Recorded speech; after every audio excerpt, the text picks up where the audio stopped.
Up from slavery chapter 1 Hindi summary. पहले chapter में लेखक बुकर टी वॉशिंगटन ने अपने बचपन और स्लेवरी के प्रभाव को बताया है। वह अपने घरेलू जीवन के बारे में और अपने जीवन से लेकर के सिविल वॉर के अंत तक उन्होंने किस किस चीज़ों का सामना किया, यह सब उन्होंने गहराई से बताया है। उनका जन्म वर्जीनिया के एक बगीचे में हुआ था। उन्होंने अपने बुजुर्गों के बारे में कुछ भी नहीं पता था, यहाँ तक कि उन्हें अपने पिता का नाम भी नहीं पता था। उनकी माता उस बगीचे की कुक थी और उनका लिविंग रूम ही किचन बन जाता था। उनका केबिन बहुत ही ज़्यादा छोटा था और तंग भी था, जिसकी फर्श मिट्टी की थी, जिसमें कई सुराख थे। ठंडी में तो हालत ही खराब हो जाती थी और गर्मी में रसोई वाली भट्टी असहनीय गर्मी पैदा कर देती थी। अपने बच्चों को पालने के लिए उनकी माँ के पास ज़्यादा समय नहीं था और कभी कभी तो उन्हें पेट भरने के लिए भी खाना नहीं मिलता था, तो उन्हें खाना चुराना पड़ता था।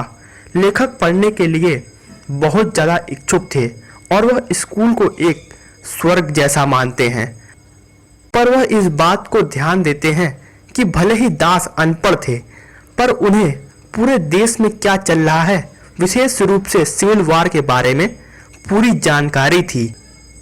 उन्हें इन सब घटनाओं के बारे में ग्रेप वाइन टेलीग्राफ से पता चलता था, जो दास पोस्ट ऑफिस से डाक लेकर आने के लिए भेजा जाता था।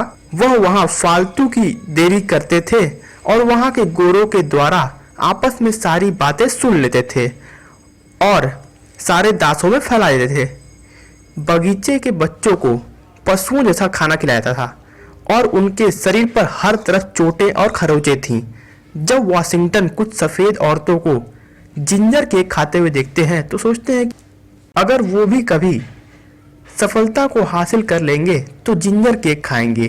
पर जैसे जैसे युद्ध आगे बढ़ा तो गोरों के लिए भी खाना जुटाना एक भारी मुसीबत बन गई और वॉशिंगटन को लग रहा था कि गोरों को अब कालों से ज़्यादा अभावों का सामना करना पड़ेगा, क्योंकि काले तो कुछ भी खाकर अपना जुगाड़ कर लेते थे, पर गोरों को तो स्वादिष्ट खाने की आदत ही पड़ चुकी थी। वॉशिंगटन को ढंग का कपड़ा नहीं पहनने को मिलता था। उनका जूता भी लकड़ी का बना हुआ था, जो कि बहुत ज़्यादा तकलीफ देता था। पर वॉशिंगटन ने यह पाया कि इन सब बातों के बावजूद कालों के अंदर गोरों के प्रति किसी प्रकार की दुश्मनी की भावना नहीं थी, बल्कि वे उनके प्रति उदार थे। काले लोग अपनी जान पर खेलकर गोरों के बच्चों को और औरतों को बचाते थे। वह अपने घायल मालिक की मरहम पट्टी भी करते थे। मुक्त हो जाने के बाद भी वे कभी भी अपने पुराने मालिक के पास आकर उनके नुकसान की भरपाई करने की पूरी कोशिश करते थे।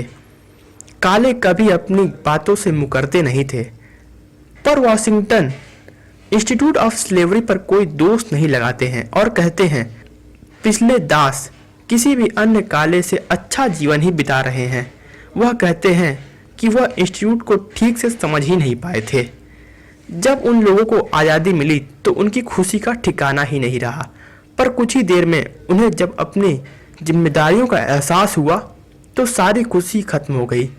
बूढ़े दासों में अब इतनी जान ही नहीं बची थी कि काम कर पाते और 2 वक्त की रोटी भी जुटा पाते, और ऊपर से पुराने मालिक से एक रिश्ता सा कायम हो गया था।